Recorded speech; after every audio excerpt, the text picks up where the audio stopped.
malala ao amin'ny tompo mbola ho ampitombonao aminareo ny fahasoavana sy ny fiadanana avy amin'Andriamanitra ray sy Jesoa Kristy tompontsika.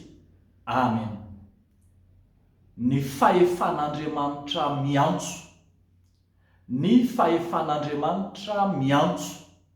Ao amin'ny bokin'ny Jeremia mpaminany toko voalohany, andininy faefatra hatramin'ny andininy fahafolo, dia manasongadina ilay fahefan'Andriamanitra miantso. Tamin'ny niantsona ny Jeremia mpaminany dia ambara fa manam-pahefana amin'izay antsony Andriamanitra.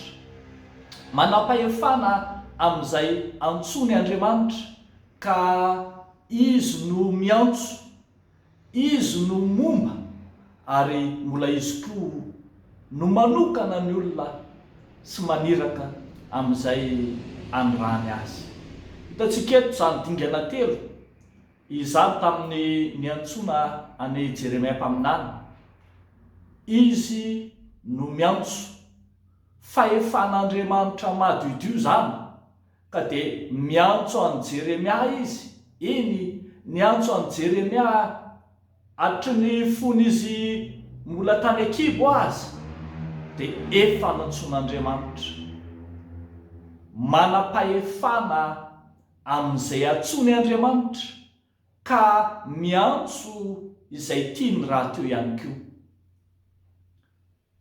Andriamanitra niantso an Jeremia no miantso ireo mpanompo maro samihafa ihany koa, ary miantso antsika hanompo azy. Fa rehefa miantso izy dia momba izay antsony. Teto ny salasala i Jeremia noho ny tsy fahaizany mandahateny. Ny salasala i Jeremia amin'ny mahambola zaza sy tanora fanahy azy, dia indro lay Andriamanitra tompon'ny fiantsona no manome toky ny fombany ny olombo antsony. Ambarany eto mihitsy fa izy no mitantana ny voantsony, izy no momba manala ny tahotra rehetra. Tsarontsika tsara ny fisalasalan'ny Mosesy fony natsoina fa izay, fa Andriamanitra no niantoka azy na hatanterahany ny asany. Izay rehetra misalasala sy be fanahina dia Andriamanitra no momba, satria Andriamanitra no miantso. Ary manomboka amin'ny andininy fahasivy dia hitantsika fa mbola Andriamanitra koa no manendry any Jeremia ho mpaminany eto. Ilay hoe manendry dia mitovy amin'izay azontsika azy ankehitriny hoe manokana amin'ny asa fanompony. Ary ny anaran'i Jeremia manokana moa dia nitondra izany fanendreny izany. Raha dika ny teny hoe Jeremia dia hoe ilay notendren'ny tompo na notendrena Andriamanitra. Andriamanitra no nanokana an Jeremia ka anana fahefana izy na handrava na handrodana, ary ihany koa manorina sy mamboly. Tsarontsika tsara voanidiniantsika tamin'ny perikopa tamin'ny alahady fa Andriamanitra ihany koa no nanokana an Isaia mpaminany ho mpaminany tao amin'ny tempoly, ka naka nitandra avy tamin'ny alitara natehaka ny vavany. Dia indro ny tenin'Andriamanitra indray no natehika ny vavan'ny Jeremia mba ho afaka hanambara mazava ny tenin'Andriamanitra izy. Mazava zany ry havako fa Andriamanitra tompon'ny fiantsona dia Andriamanitra manam-pahefana amin'izay antsony. Izy no miantso, izy no nanendry, izy no nanokana, ary izy no momba amin'ny fiantsona rehetra.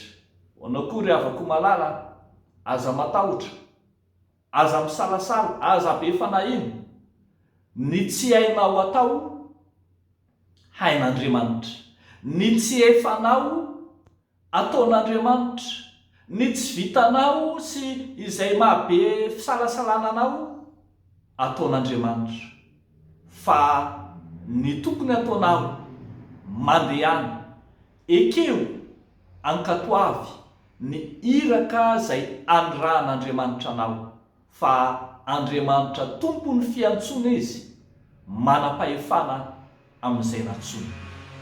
Dia matokiry avoko an'Andriamanitra ilay tompony fiantsona, fa io Andriamanitra io koa no efa niantso an' Jesosy Kristy ho tonga hamono zao tontolo zao.